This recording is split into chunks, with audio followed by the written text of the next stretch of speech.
भैया आपका म्यूट है।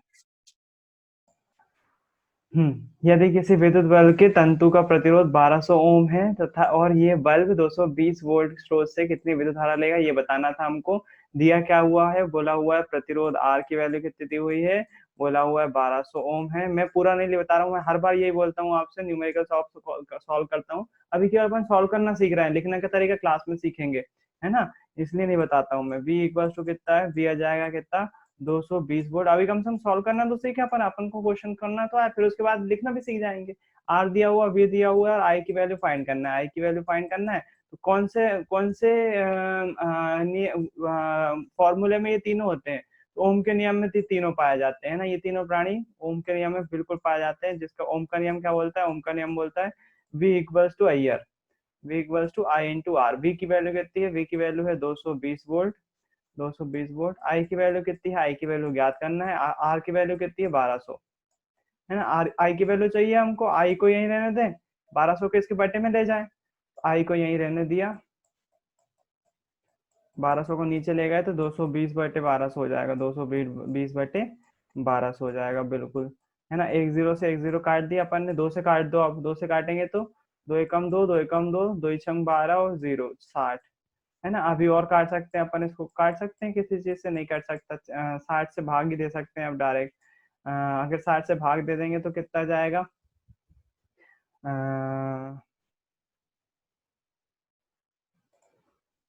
थोड़ा सा अपन ज्यादा दिमाग ना चलाएं, अपने पास फायदा उठाएं।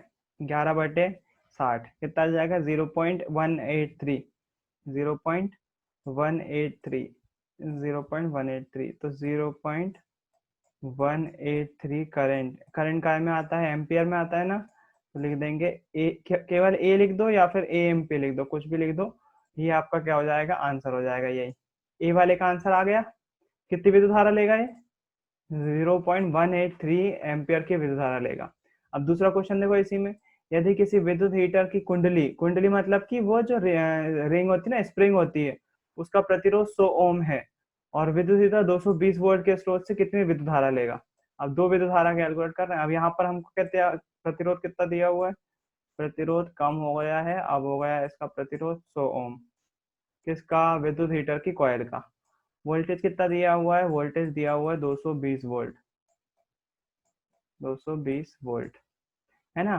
काय की वैल्यू फाइंड करना है, आई की। आप बता सकते हो आई कैसे फाइंड करेंगे अपन, बिल्कुल बता सकते हो, वही फॉर्मूले से, किससे, v equals to I R, v equals to I R का यूज करेंगे, आई आर का यूज करेंगे। कितना दिया हुआ है वो उसकी वैल्यू पुट कर लें, v कितना दिया हुआ है 220 वोल्ट, आई कितना दिया हुआ फाइंड करना है, यही तो, आई तो ज्ञात करना है। आर की वैल्यू कितनी है 100, आई की वैल्यू फाइंड करना है, 100 को बटे में ले जाएंगे, आई इक्वल्स टू कितना हो जाएगा, 220 बटे 100। जब नीचे 100 होता है तो हमको घबराने की जरूरत नहीं होती, डरने की जरूरत नहीं होती है, बस दो अंक बाद दशमलव लगा दो ऊपर संख्या के। आई इक्वल टू कितना जाएगा, 2.20 एम्पियर। बस यही है आपका आंसर, है ना। तो पहले वाला के लिए आंसर कितना आ गया, 0.813 एम्पियर, और दूसरे वाले के लिए आंसर कितना आ गया, 2.20 एम्पियर। कुछ भी नहीं है, टफ नहीं है, बिल्कुल इजी है। भैया हाँ, जीरो कैसे आ रहा है, बट 2.2 अकेले आएगा ना। अरे जीरो लिखना नहीं लिखना जरूरी नहीं है ना। अब अगर कुछ नहीं लिखा हुआ तो मतलब क्या हो जाता है उसका, जीरो ही हो जाता है ना। तो सीधी सी कॉन्सेप्ट ये रहता है, जब बेस में नीचे 10 अंक वो रहता है ना, 100, 1000, तो कितने, जैसे 100 लिखा हुआ है तो दो अंकों बाद क्या लगा दो आप, दशमलव लगा दो। अपन ऐसा उल्टा करते हैं ना, जैसे लिखा हुआ है 2.20 लिखा हुआ है, तो इसको अगर हमको दशमलव हटाना है, सॉरी, अगर हम दशमलव हटाते हैं इसका तो नीचे कितना आ जाएगा, एक, जीरो जीरो, सौ ही तो आएगा। तो इसका मतलब क्या हो जाएगा, अगर हमें नीचे 100 लिखा है तो ऊपर क्या लिखा होगा, अगर मेरे को 100 हटाना है तो 2.20, 2.20 क्या बुरा है, सही तो है ना। आंसर मैच कर लेते हैं एक बार। पहले वाले का आ रहा है 0.18, बिल्कुल सही। दूसरे वाले का 2.2, बिल्कुल सही, एग्जैक्ट आंसर 2.20। इसका मतलब क्या होता है, इसका मतलब ये होता है 2.20 ही लिखा हुआ है, कोई डरने वाली बात ही नहीं है, गलत वाली बात ही नहीं है। अब देख लेते हैं दूसरा क्वेश्चन अपना। दूसरा क्वेश्चन वैसे इजी है, आप लोग खुद से करोगे क्या? नहीं यार, लेकिन बच्चे अभी अभी ज्वाइन करें, बेचारे घबरा जाएंगे। चलो अपन खुद ही करते हैं सॉल्व, घबराने का तो है ही नहीं सवाल। बस वो 7 फॉर्मूले हैं, अगर आपको याद नहीं है तो आप कल का वीडियो देख लीजिएगा स्कूल की साइट पे, यूट्यूब पे जाकर। वो बिल्कुल आसानी से बन जाएगा, आपको कोई दिक्कत नहीं जाएगी, गारंटी मैं ले रहा हूँ। 7 क्वेश्चन, 7 न्यूमेरिकल से ये पढ़ते हैं बस। 7 क्या, 7 न्यूमेरिकल नहीं, फॉर्मूले, 7 फॉर्मूले बस, बाकी सब बनेगा आपसे। अब क्या कर रहे हैं देखो, जब कोई विद्युत हीटर से 4 एम्पियर विद्युत धारा लेता है, एम्पियर दिया हुआ है तो सबसे पहले हम फट से लिख लेंगे, आई कितना दिया हुआ है, 4 एम्पियर। उसके बाद क्या, उसके बाद तब उसके टर्मिनलों के बीच विभवांतर 60 वोल्ट है, वो विभवांतर कितना है, 60 वोल्ट। उस समय विद्युत हीटर कितनी विद्युत धारा लेगा जब विभवांतर को 120 वोल्ट तक बढ़ा दिया जाए? मतलब हाँ, अब देखो थोड़ा सा सवाल घुमाया हुआ है। उस समय विद्युत हीटर कितनी विद्युत लेगा जब विभवांतर को बढ़ा दिया गया है, मतलब ये V1 हो गया। और V2, अब नया V2 कितना आ गया है, नया V2 आ गया है 120 वोल्ट, 120 वोल्ट। क्वेश्चन समझना, हमसे क्या बोला है, हमसे बोला है आई बताओ, V कितना है, 120 वोल्ट है, और हमसे बोला आई की वैल्यू ज्ञात करो। पहले आई की वैल्यू कितनी थी, I1 कितना था पहले, 4 एम्पियर, वोल्टेज कितना था, पहली कंडीशन ऐसी थी। फिर उसके बाद क्या करा उन्होंने, वोल्टेज को बढ़ा दिया, तो बोले नया I2 ज्ञात करो, नया आई की वैल्यू क्या होगी ये बताना है अपन को। देखना, कोई हीटर था, इस क्वेश्चन को समझना, थोड़ा सा घुमा हुआ है। हीटर को मैं रेजिस्टेंस ले लूं, हीटर की कॉइल ऐसी है, मतलब मान लो रेजिस्टेंस है उसका कुछ, और उसको क्या करा मैंने, उसको जो है वो यहाँ पर वोल्टेज लगाया, कुछ वोल्टेज लगाया। वो वोल्टेज कितना था, वो वोल्टेज था 60 वोल्ट, 60 वोल्ट का वोल्टेज लगाया मैंने इसमें। और जो इसमें करंट बह रहा था उस टाइम, इस टाइम जो करंट बह रहा था वो आ रहा था 4 एम्पियर, है ना। अब क्या हुआ, मैंने इसको जो है वो वोल्टेज को जो है वो दुगना कर दिया, इस वोल्टेज को बढ़ा दिया मैंने। अभी कॉइल वो उतनी की उतनी है, जो हीटर की कॉइल थी वो उतनी की उतनी है, बस बड़ा क्या, बड़ा अब वोल्टेज, वोल्टेज अब कितना हो गया, 120 वोल्ट हो गया, 120 वोल्ट हो गया। तो अब बोल रहे हैं, अब इस केस में बताओ आई की वैल्यू कितनी होगी, ये कितना होगा बताओ, है ना। क्वेश्चन समझ में आया। पहले एक हीटर था, हीटर में जो करंट वोल्टेज था वो कितना था, वो 60 वोल्ट का था, और करंट कितना जा रहा था, 4 एम्पियर जा रहा था। फिर उसके बाद क्या, उसके बाद उन्होंने वही हीटर में वोल्टेज आप दोगुना कर दिया, तो बोल रहे बताओ करंट की वैल्यू कितनी होगी, करंट की वैल्यू आपको फाइंड करने को बोला। तो कैसे कर सकते हैं, कैसे कर सकते हैं अपन, देखो इसमें एक चीज जो है वो फिक्स है। क्या हमको, देखो करंट की वैल्यू फाइंड करना है ना, पहली बात तो हमको ज्ञात कर लें कि करंट की वैल्यू चाहिए हो यदि हमें, तो हमें काय की वैल्यू चाहिए होगी, करंट की वैल्यू चाहिए हमें, काय की वैल्यू, आई की वैल्यू चाहिए हमें, है ना, आई की वैल्यू चाहिए, और वी की वैल्यू दी हुई है ना। यदि हमें ओम का नियम लगाना है, या तो हम आई के लिए अपन क्यू अपॉइंट टी लगाएं, तो क्यू अपॉइंट टी के लिए यहाँ पर कोई ऑप्शन ही नहीं है, ना आवेश दिया हुआ है ना समय दिया हुआ है, तो ये तो हम लगा ही नहीं सकते एक वाला फॉर्मूला। ओम का नियम लगा सकते हैं, तो ओम का नियम क्या होता है, V equals to I R, V equals to I R होता है। हमको क्या ज्ञात करना है, आई ज्ञात करना है, वी दिया हुआ है हमको, लेकिन आर दिया हुआ है क्या, नहीं दिया हुआ है, ये आर जो है हमको नहीं मालूम है। ये आर यदि पता चल जाए तो हम ओम के नियम से आसानी से करंट निकाल सकते हैं, लेकिन जब आई नहीं दिया हो तो आर कैसे निकालेंगे। तो हमको पहली वाला जो केस दिया हुआ है इसका यूज करेंगे हम, इसका यूज करके जो है वो आर की वैल्यू फाइंड करेंगे। क्यों, क्योंकि आर इसका जितना होगा उतना ही इसका भी होगा, क्योंकि हीटर तो वही है ना, रेजिस्टेंस वही ना चेंज होता है, रेजिस्टेंस नियतांक राशि है, नियतांक मतलब कि स्थिरांक है, हमेशा सेम रहता है। अपन बोला था ना मैंने, नियतांक है, आर क्या है, नियतांक है, स्थिरांक है, हमेशा सेम रहता है इसका वैल्यू। तो हम पहला वाला केस लेके आर की वैल्यू फाइंड कर लेंगे, कैसे, जैसे इसमें क्या दिया हुआ, I1 कितना दिया हुआ है, 4 एम्पियर दिया हुआ है, और V1 कितना दिया हुआ है, 60 वोल्ट दिया हुआ है। हम जो है इसमें फॉर्मूला लगाएंगे ओम के नियम का, V1 equals to I1।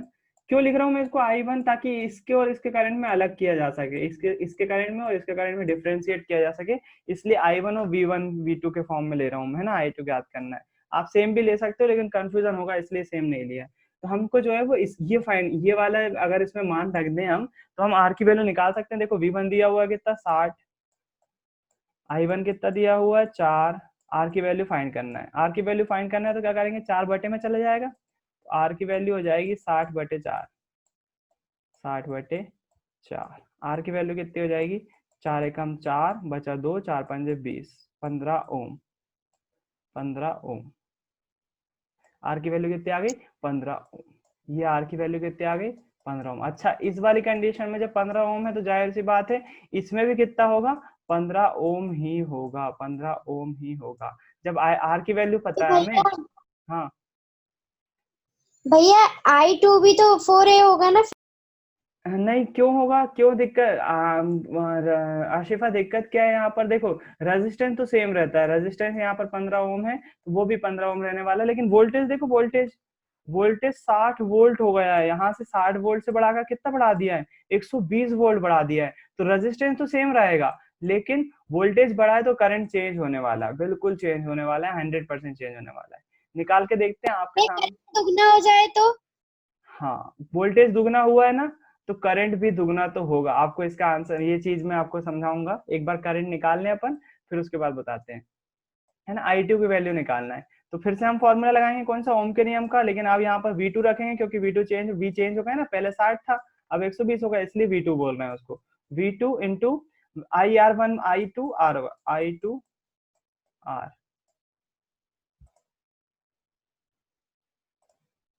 V2 equal to I2 R।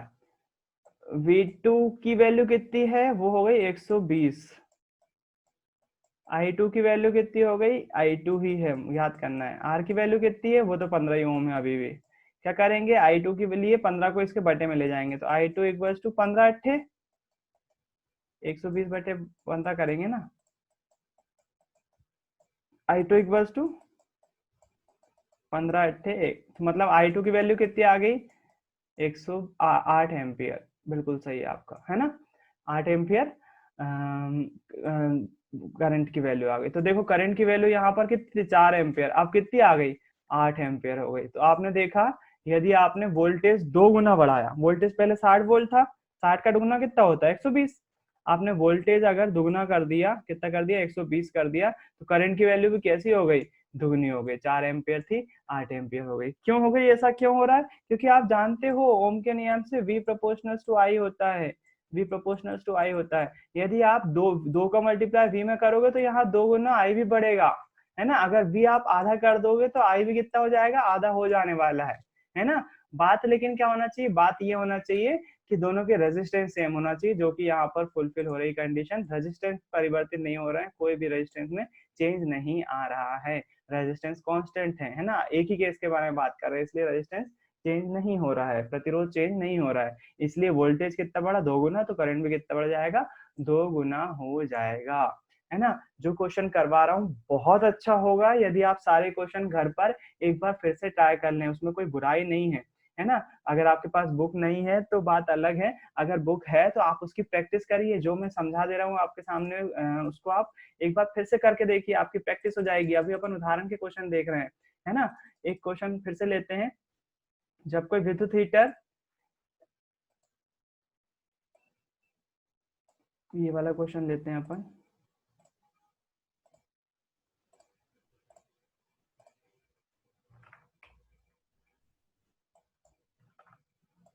ये आ गया क्वेश्चन, जब कोई भैया विद्युत ये हीटर, तो हो गया, हो गया, अभी किया। पेज पीछे चला गया शायद। हाँ सही तो है, अभी तो किया है, ये वाला था, हाँ सॉरी। ये वाला क्वेश्चन जो है वो आते नहीं है एग्जाम में, लेकिन मैं फिर भी बताऊंगा क्योंकि अपन पहली बार पढ़ रहे हैं तो सभी चीज पढ़ना चाहिए।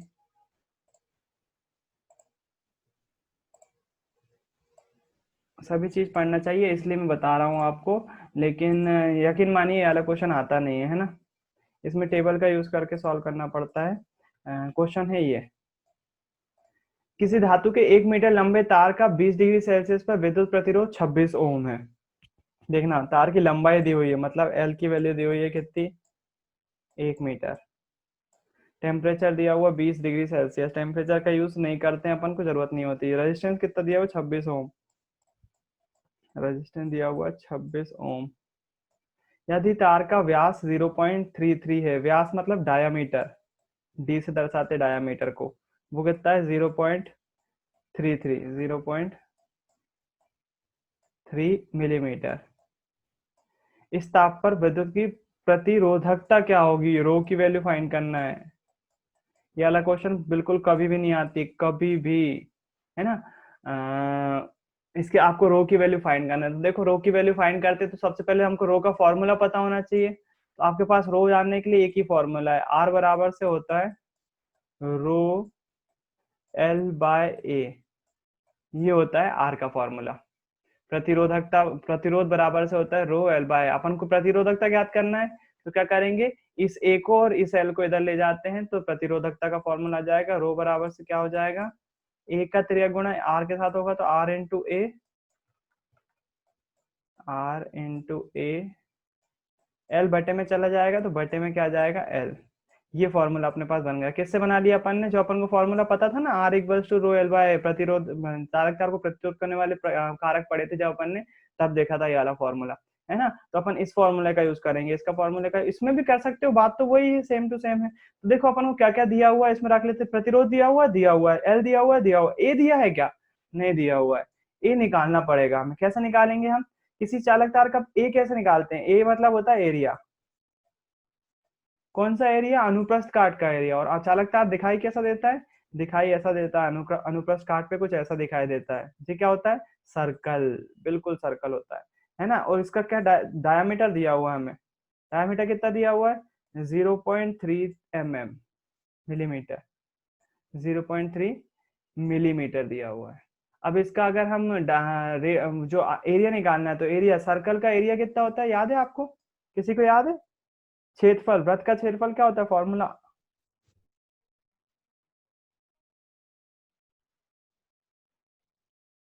वृत्त का क्षेत्रफल किसी को याद है, भूल गए हो, वृत्त का क्षेत्रफल होता है 2πr²,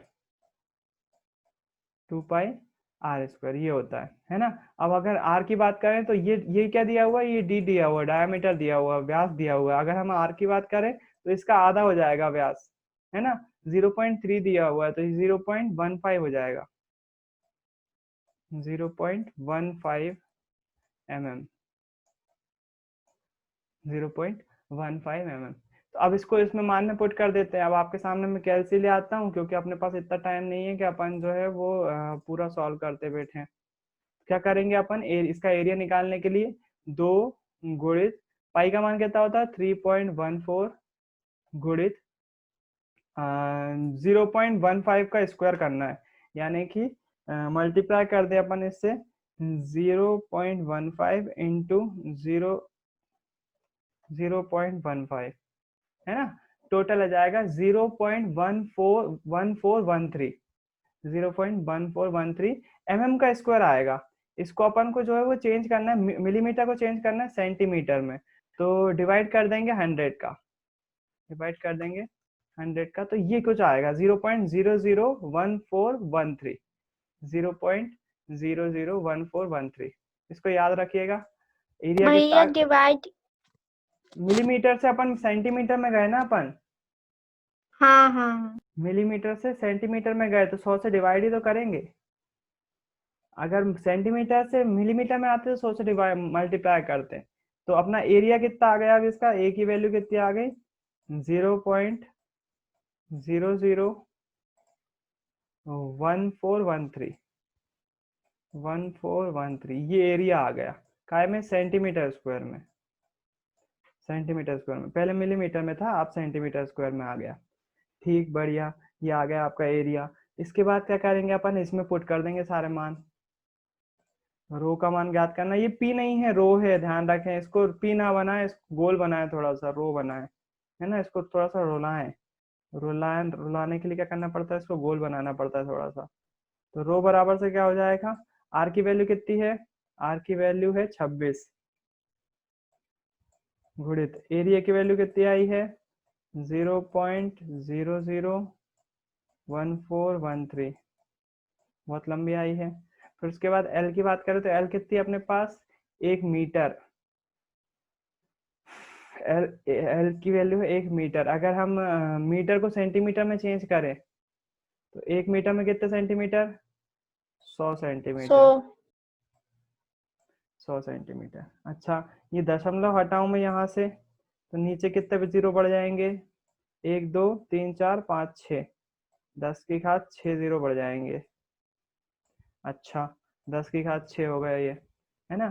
फिर उसके बाद यदि बात करें हम रो की, तो रो कुछ आएगा 26 गुणित कर देंगे 14 13 का। मुझे मालूम है बहुत बड़ा सवाल हो रहा है, लेकिन वाकई में ये है बड़ा सवाल, मैं कुछ भी नहीं कर सकता, और ये आते नहीं है एग्जाम में, बिल्कुल नहीं आते। फिर क्यों कर रहे हैं, पहली बार तो करना ही पड़ता है ना, पहली बार तो करना ही पड़ता है। ऊपर मल्टीप्लाई कर देंगे 26 गुणित 14 13, क्योंकि दशमलव अपन ने नीचे हटा दिया है, तो 36 738 आ जाएगा। 36 738 ऊपर आ जाएगा कितना, 36 738। नीचे कितना आ जाएगा, नीचे आ जाएगा 10�8। 10⁶ और 2, ये 6 है, ये 2 है, 10�8 हो जाएगा। इसको ऊपर मल्टीप्लाई कर सकते हैं, लेकिन यहाँ पर जो है वो एक काम करो आप, 4 10⁴ को बाहर निकाल लो, क्योंकि अपन को इसको दशमलव में चेंज करना पड़ेगा। कि देखो मैं बता रहा हूँ क्यों, कैसे क्या बोल रहा हूँ मैं। इसको अगर सॉल्व करोगे तो ये आएगा 36 738 इंटू 10⁻⁻8 हो जाएगा। 10⁻⁻8 हो जाएगा, नीचे प्लस में था ना, ऊपर जाएगा तो माइनस हो जाएगा। ये आपकी प्रतिरोधकता आएगी, है ना। लेकिन बुक में जो है वो ऐसी इतनी ज्यादा प्रतिरोधकता दिखेगी नहीं आपको, दिखेगी क्या, नहीं दिखेगी। तो रो का हम यूज करके क्या करेंगे, 4 अंक बाद दशमलव लगा सकते हैं, 3.6 कर सकते हैं इसको, है ना। तो ये जो है वो अगर इसको ऐसा लिखे 3.67 इंटू 10⁻⁻4, तो ये बिल्कुल सही होगा। अच्छा ओम मीटर में आती है प्रतिरोधकता, ओम मीटर में, तो ये 3.64। अब उन्होंने बोला कि टेबल में देख के ही बताओ कि ये किस किस बराबर होगा, तो 3.64 इंटू 10⁻⁴ टेबल 12.2 का यूज करके बताओ कौन सा पदार्थ होगा वो। प्रतिरोधकता की टेबल दी हुई थी ना हमको, ये दिया हुआ है ना। अपना जो आंसर आया है वो आया है कितना, वो तो कहीं से भी बराबर नहीं दिख रहा है इसके। ये वो तो सेंटीमीटर था ना, अच्छा चेंज नहीं करा अपन ने ओम मीटर मीटर में। लिखा है। हाँ हाँ ओम मीटर लिखा है ना, सेंटीमीटर में चेंज करना पड़ेगा। बिल्कुल सही है, बिल्कुल सही पकड़े हो आप, है ना।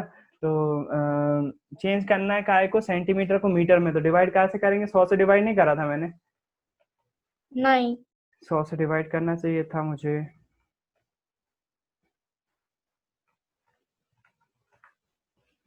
वैसे ये वाला तो ठीक था, आगे हम केवल 100 से डिवाइड ही कर दें बस।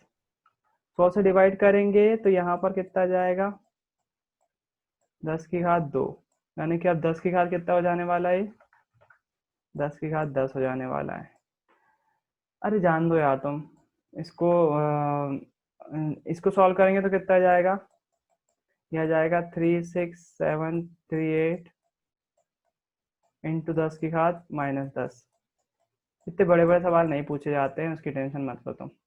ये आपकी प्रतिरोधकता आ जाएगी, किसी से ही मैच नहीं हो रही होगी। अपन डायरेक्ट बुक में देखते हैं, क्योंकि ऐसे सवाल जो है वो मैं बता रहा हूँ आपको, नहीं आते हैं, नहीं आते हैं, नहीं आते हैं, किसी की हिम्मत पे नहीं आते, है ना। लेकिन आपको सीखना था, तो वो सीखने के तौर पर पहली बार पढ़ने के लिए इतना बता दिया, नहीं तो वो अपना देखो यहाँ पर जो है उन्होंने रो की वैल्यू निकालने के लिए R into A into L का यूज किया है, उसके बाद पाई डी स्क्वायर कर दिया अपॉन 4l। इसका आंसर जो है वो पीक की वैल्यू हो जाएगी 1.84 10⁻⁶, और जो किसकी होती है, मैग्नीज की होती है। तो समझ में आया हो तो अच्छी बात है, नहीं आया हो तो छोड़ो, बिल्कुल कोई दिक्कत वाली बात नहीं। हाँ अब जो है ये वाला अच्छा क्वेश्चन है, अगला क्वेश्चन जो है वो इंटरेस्टिंग है, और ये वाला जो प्रतिरोधकता का कॉन्सेप्ट है ये पूरी हद तक आपको समझा देता है। आपको आना ही चाहिए इसके प्रतिरोधकता इसको समझने के लिए, नहीं तो फिर मामला गड़बड़ हो जाएगा, है ना। क्या है देख लेते हैं एक बार।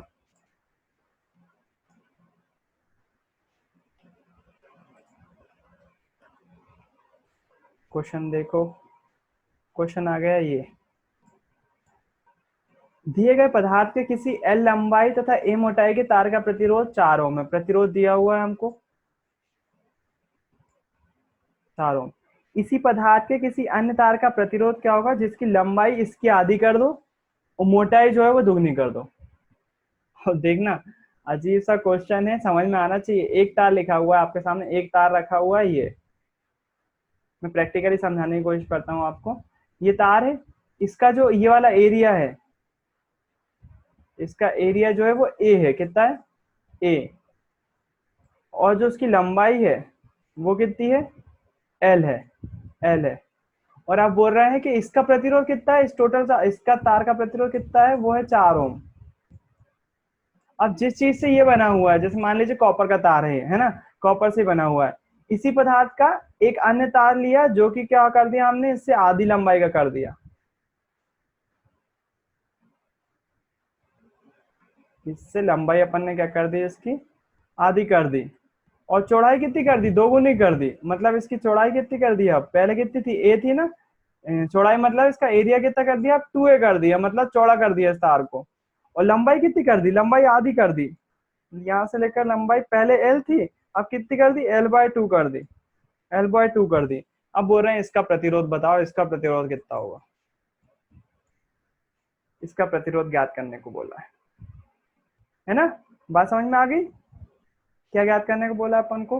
तो अपन जो है वो इसमें अपन रो वाले फॉर्मूले का यूज करेंगे। देखो पहले वाले तार के लिए अपन लिखते हैं, क्या लिखते हैं, R equals to rho L/A, है ना, जिसमें काई की वैल्यू दी हुई थी हमको, जिसमें हमको R की वैल्यू दी हुई है 4 ओम। तो 4 इक्वल्स टू रो L/A, पहली इक्वेशन तो हमको ये मिल गई। ठीक, उसके बाद क्या, उसके बाद हमें अगर दूसरे उसकी बात करें, दूसरे तार की बात करें, तो उसमें भी क्या होगा, प्रतिरोध ज्ञात करना है हमको। तो R बराबर से क्या हो जाएगा, रो L/A। लेकिन यहाँ पर L और A जो बदल दिया गया है, वो बिल्कुल बदल दिया गया है। बदल दिया गया है तो कितना कर दिया गया है वो लिखना पड़ेगा हमको। R की वैल्यू तो वहीं की वही है, रो की वैल्यू भी वहीं की वही है, लेकिन L कितना हो गया, L/2 हो गया है। L कितना हो गया, L/2 हो गया है, L/2। और देखो मैं फिर से लिखता हूँ इसको, L/2 लिखूंगा मैं, L/2 बटे में A कितना हो गया, 2A हो गया है, A कितना हो गया, 2A हो गया। अब देखना यहाँ पर R इक्वल्स टू रो, ये L/2, 2 का 2 नीचे आ सकता है, बिल्कुल लिख सकता हूँ मैं इसको नीचे, तो नीचे लिखूंगा तो 2 से 2 मल्टीप्लाई हो जाएगा, ऐसा हो जाएगा, 2 गुणे 2A, ऐसा हो जाएगा। इसको सॉल्व करेंगे हम यदि, तो आएगा R equals to row L/4A, L/4A है। यदि हम बात करें इसको, R इक्वल्स टू 1/4 बाहर लिख लूं मैं, तो बाकी की बाकी पूरा रो L/A लिखा हुआ है, रो L/A। इस वाले में देखो, इस वाले में सेम है ये वाला formula, R equals to rho L/A, इसमें भी वही लिखा हुआ R equals to 1/4 row L/A। मतलब क्या हो जाने वाला है, ये वाला जो प्रतिरोध है इसका 1/4 गुना हो जाने वाला है। जो नया प्रतिरोध है वो कितना कम हो जाएगा, 1/4 गुना कम हो जाएगा। मतलब 1/4 का मल्टीप्लाई कर दो, मान लो उदाहरण के लिए इसका जो प्रतिरोध था वो मान लीजिए इसका 4 था, तो इसका कितना हो जाएगा, 1/4 गुना हो जाएगा किसका, 4 का।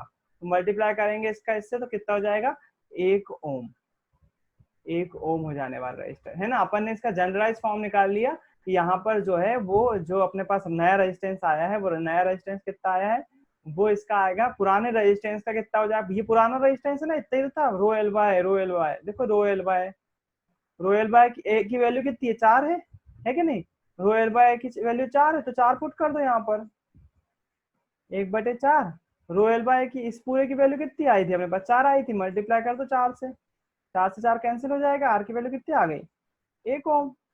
बस यही तो फाइंड करना था, समझ में आया, इजी है, ज्यादा टफ नहीं है कुछ भी। हाँ जी, तो अब ये वाला क्वेश्चन होने के बाद पहला वाला क्वेश्चन है, किसी चालक तार के प्रतिरोध किन किन कारकों पर निर्भर करता है, वो चीज अपन देख चुके हैं। हाँ, इसकी नाड़ी हो गई। वो आपके कम मोबाइल की दिक्कत है, मेरी नहीं है। करो उसको सीधी, हो जाएगा, रोटेट करो। उसके बाद क्या, किसी चालक तार का प्रतिरोध किन किन कारकों पर निर्भर करता है। किसी चालक तार का प्रतिरोध जो है वो उसके लंबाई पर डिपेंड करता है, उसकी प्रकृति पर डिपेंड करता है, उसके अनुप्रस्थ काट के क्षेत्रफल पर डिपेंड करता है, और उसके तापमान पर डिपेंड करता है। दूसरा बोला हुआ है, समान पदार्थ से 2 तार, एक पतला है और एक मोटा है, तो किसमें से विद्युत धारा आसानी से बहेगी, तो उसका आंसर भी वहीं पर है। यदि हम चालक तार की मोटाई को बढ़ा देते हैं, यानी कि अनुप्रस्थ काट का क्षेत्रफल उसका बढ़ा देते हैं, तो क्या हो जाता है, उसके प्रतिरोध का मान कम हो जाता है। मतलब एक कॉपर का पतला तार है और एक मोटा तार है, मोटे तार में से विद्युत धारा आसानी से प्रवाहित होगी, है ना, आसानी से प्रवाहित होगी, बिल्कुल उसको अगर समान विद्युत स्रोत से कनेक्ट किया हुआ है तो। उसके बाद लिखा हुआ है, मान लीजिए किसी विद्युत अवयव के दो सिरों के बीच विभवांतर उसके पूर्व के विभवांतर की तुलना में घटाकर आधा कर देने पर उसका प्रतिरोध नियत रहता है, तब उस अवयव से प्रवाहित होने वाली विद्युत धारा के मान में क्या परिवर्तन होगा। ये क्वेश्चन मैंने आपको समझा दिया है, अब भी हाल समझाया है। V प्रोपोर्शनल होता है I के, अगर हम V कम ज्यादा करते हैं तो जितना ज्यादा कम ज्यादा करेंगे I भी उतना ही ज्यादा कम ज्यादा होगा। यहाँ पर क्या बोला हुआ है, दो सिरों के बीच विभवांतर उसके पूर्व विभवांतर की तुलना में घटाकर आधा कर दिया है। वोल्टेज कितना कर दिया, जस्ट आधा कर दिया, तो करंट भी क्या हो जाने वाला है, करंट भी आधा हो जाने वाला है। अगर वोल्टेज दुगना करोगे तो करंट भी दुगना हो जाएगा, वोल्टेज आधा करोगे तो करंट भी क्या हो जाने वाला है, आधा हो जाएगा। क्यों बोल रहे हैं, क्योंकि प्रतिरोध नियत रहता है, प्रतिरोध चेंज नहीं हो रहा है। देखो साफ साफ लिखा हुआ उन्होंने, प्रतिरोध चेंज नहीं हो रहा है, तो करंट का मान भी क्या हो जाएगा, करंट का मान भी घटकर आधा हो जाएगा। तो मेरे ख्याल से इसमें किसी को डाउट नहीं होगा। अगला देखो, विद्युत टोस्टरों एवं विद्युत इस्त्रियों के तापन अवयव शुद्ध धातु के न बनाकर किसी मिश्र धातु के बनाए जाते हैं। क्वेश्चन बोल रहा है, जो चीज गर्म करती है ना, उसमें विद्युत टोस्टर जो होते हैं उसमें स्प्रिंग जो होती है, और जो इस्त्री होती है, मतलब इस्त्री मतलब की जो प्रेस होती है उसके नीचे का जो हिस्सा होता है ना, जो इस्त्री होती है उसके अगर नीचे का जो हिस्सा होता है वो धातु का न बनाकर मिश्र धातु का क्यों बनाते हैं, है ना, धातु की जगह उसको मिश्र धातु का क्यों बनाया जाता है। तो रीजन बिल्कुल साफ है, हमने बहुत अच्छे से डिस्कस कर चुके हैं इस चीज को। यदि हम मिश्र धातु बनाते हैं तो मिश्र धातु का प्रतिरोध उन अवयवी धातुओं की तुलना में क्या होता है, ज्यादा होता है। पिताजी का अपन ने एग्जाम्पल लिया था, है ना, पीतल तांबा जिंक, तो पीतल जो है वो मिश्र धातु किसकी, तांबा और जिंक की, तो पीतल का प्रतिरोध तांबा और जिंक दोनों को मिलाकर होगा, उनका पीतल का प्रतिरोध क्या होगा, ज्यादा होगा। इसी कारण से मिश्र धातु क्या होती है, ऊष्मा की अच्छी प्रतिरोधक होती है, प्रतिरोध अच्छा होता है उनका, जिसके कारण से वो ऊष्मा की अच्छी चालक होती है या फिर अच्छी मात्रा में ऊष्मा उत्पन्न करती है। यही कारण है कि प्रेस और जो टोस्टर होते हैं उसके अवयव जो है, मतलब जो चीज गर्म कर रही होती है, कॉइल वगैरह, वो चीज काय के बनाए जाते हैं, मिश्र धातु के बनाए जाते हैं। क्यों, क्योंकि मिश्र धातु का जो प्रतिरोध होता है वो उच्च होता है और वो अच्छी मात्रा में क्या उत्पन्न कर पाते हैं, तापमान उत्पन्न कर पाते हैं, ऊष्मा उत्पन्न कर पाते हैं। अगला क्वेश्चन दिया हुआ है, निम्नलिखित प्रश्नों के उत्तर तालिका में दिए आंकड़ों के आधार पर करिए। आयरन और मरकरी के बीच कौन सा अच्छा विद्युत चालक है, जिसकी प्रतिरोधकता कम होगी वो अच्छा चालक होगा, है ना। आयरन और मरकरी बोला है, आयरन ढूंढो, इसमें कहां पर है, आयरन ये है, आयरन का क्या है 10.0 इंटू 10⁸ ये, और मरकरी का कितना है 94 इंटू 10⁸ कौन ज्यादा है, मरकरी ज्यादा है क्या नहीं, मरकरी का प्रतिरोध ज्यादा है किसकी तुलना में, आयरन की तुलना में। तो अच्छा चालक कौन होगा, प्रतिरोध जिसका ज्यादा होगा वो अच्छा चालक होगा कि प्रतिरोध कम होगा वो अच्छा चालक होगा, बताओ आंसर। प्रतिरोध ज्यादा होगा वो अच्छा चालक होगा कि प्रतिरोध कम होगा वो अच्छा चालक होगा, कम वाला। बिल्कुल प्रतिरोध कम होना चाहिए, विरोध जितना कम होगा उतनी आसानी से विद्युत धारा बहेगी भी, है ना। तो कम किसका, आयरन का, तो अच्छा चालक कौन हो जाएगा, आयरन सिद्ध हो जाएगा अच्छा चालक। उसके बाद दूसरा क्वेश्चन देखो, इसी में कौन सा पदार्थ सर्वश्रेष्ठ चालक है, तो यहाँ पर बिना पूछे आपको आंसर बताना चाहिए, जीके का क्वेश्चन है। चांदी जो है वो सर्वश्रेष्ठ चालक है, चांदी सबसे अच्छा विद्युत का चालन करती है। इसके बाद आ जाते हैं श्रेणी क्रम और समानता क्रम के क्वेश्चन पे, जो कि आज के आखिरी क्वेश्चन होंगे। कुछ उदाहरण के क्वेश्चन करेंगे अपन, बहुत आसानी से सॉल्व होंगे। चलो पहले तो इसके बेसिक क्वेश्चन कर लेते हैं अपन, मर्जी से लेकर अपने गणित के जो अपने वो हैं, मतलब सिंपल से खुद से ही ले लेते हैं अपन। आपसे किसी ने बोला कि तीन प्रतिरोध R1 R2, मतलब तीन प्रतिरोध मान लीजिए आपके सामने तीन प्रतिरोध जुड़े हुए हैं और तीन प्रतिरोध का मान दिया हुआ है। तीन प्रतिरोध का जो मान है, तीन प्रतिरोध का जो मान है वो है 4 ओम, 5 ओम और 6 ओम, है ना। तो बोल रहे हैं, आपसे बोला गया कि तीन प्रतिरोध जो है वो पहले श्रेणी क्रम में जोड़े जाते हैं। पहले किस क्रम में जोड़े जाते हैं, श्रेणी क्रम में। फिर उसके बाद किस क्रम में जोड़े जाते हैं, समांतर क्रम में। और आपसे बोला है दोनों परिपथ में, पहले जिसमें श्रेणी क्रम में जोड़ा गया था उसका और फिर समांतर क्रम का कुल प्रतिरोध ज्ञात करो, कुल प्रतिरोध ज्ञात करो। तो पहले परिपथ बना लेते हैं अपन, पहले परिपथ में कितने ओम में जोड़ा है इसको, तीनों को श्रेणी क्रम में जोड़ा। तो श्रेणी क्रम कैसा रहता है, ऐसा ही रहता है ना, एक के बाद एक जुड़े रहते हैं, ये बिल्कुल ऐसे ही रहेगा। इसका क्या है 4 ओम, इसका क्या है 5 ओम, इसका क्या है 6 ओम। तो बोला परिपथ का कुल प्रतिरोध बताओ कितना होगा। कुल प्रतिरोध लगाने के लिए अपन क्या करेंगे, इसको जो है वो श्रेणी क्रम वाले फॉर्मूले से सॉल्व करेंगे। श्रेणी क्रम आप चाहो तो इसको सर्किट के रूप में दे सकते हो, सर्किट बना सकते हो, हालांकि सर्किट की अभी जरूरत नहीं है, अपन कुल प्रतिरोध बोल रहे हैं, मतलब यहाँ से लेकर यहाँ तक कुल प्रतिरोध कितना होगा ये बताना है आपको, यहाँ से लेकर यहाँ तक कुल प्रतिरोध क्या होगा। तो श्रेणी क्रम का फॉर्मूला होता है आपके सामने, श्रेणी क्रम का फॉर्मूला होता है R equals to R1 plus R2 plus R3, R1 plus R2 plus R3, मतलब तीनों को जोड़ देना है श्रेणी क्रम में और कुछ नहीं करना है। तो कुल प्रतिरोध कितना आ जाएगा, 6 5 11 और 4 15, बिल्कुल 15 ओम रेजिस्टेंस आ जाएगा। कुल प्रतिरोध कितना आ जाएगा 15 ओम, कितना इजी सा है, बिल्कुल भी नहीं है इसमें कुछ भी दिक्कत। उसके बाद देखो समांतर क्रम में, अब इन्हीं ओम के रेजिस्टेंस को अपन ने समांतर क्रम में जोड़ा। समांतर क्रम कैसा होता है, एक रेजिस्टेंस ऐसा जोड़ा, फिर उसके बाद एक रेजिस्टेंस ऐसा जोड़ा, फिर उसके बाद एक रेजिस्टेंस ऐसा जोड़ा,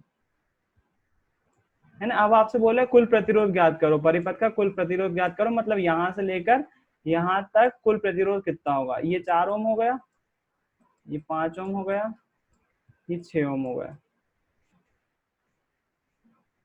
अब समांतर क्रम का फॉर्मूला क्या होता है, 1/r equals to 1/r1 plus 1/r2 plus 1/r3, ये समांतर क्रम का फॉर्मूला होता है। अब समांतर क्रम में सॉल्व करते हैं अपन, तो 1/r इक्वल्स टू 1/r तो ज्ञात करना है अपन को, r1 की वैल्यू कितनी है 1/4 प्लस 1/5 प्लस 1/6, इन तीनों को जोड़ना है ना। तो दो तरीके हैं, या तो आप भाग दे दो फिर जोड़ लो, और नहीं तो फिर एलसीएम ले लो। एलसीएम ले लेते हैं अपन, एलसीएम लेना आता है मेरे ख्याल से आप सभी को। 4 5 6 का एलसीएम कैसे लेंगे, यहाँ पर लिख लो 4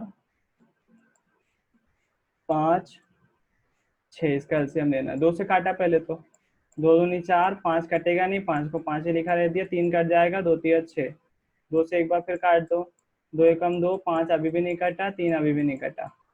अब 3 से काट दो, एक तो कट ही चुका है, आपको इसकी जरूरत ही नहीं है, 5 से 5 का 5 ही रहने दो, 3 एकम 3, 5 से काटा तो 1 1 1, ये आ गया। अब एलसीएम निकालने के लिए क्या करेंगे, 5 3 15, 15 दूनी 30, 30 दूनी 60, 60 आ जाएगा एलसीएम, 60 आ गया LCM, least common medium. LCM को क्या बोलते हैं, फुल फॉर्म क्या है, least common multiplication, least common multiplication. तो 4 का भाग देंगे 60 में तो आएगा 12 12 12 पंजे 60 नहीं, 20 चौको 60 नहीं, 20 चौको 80 होता है।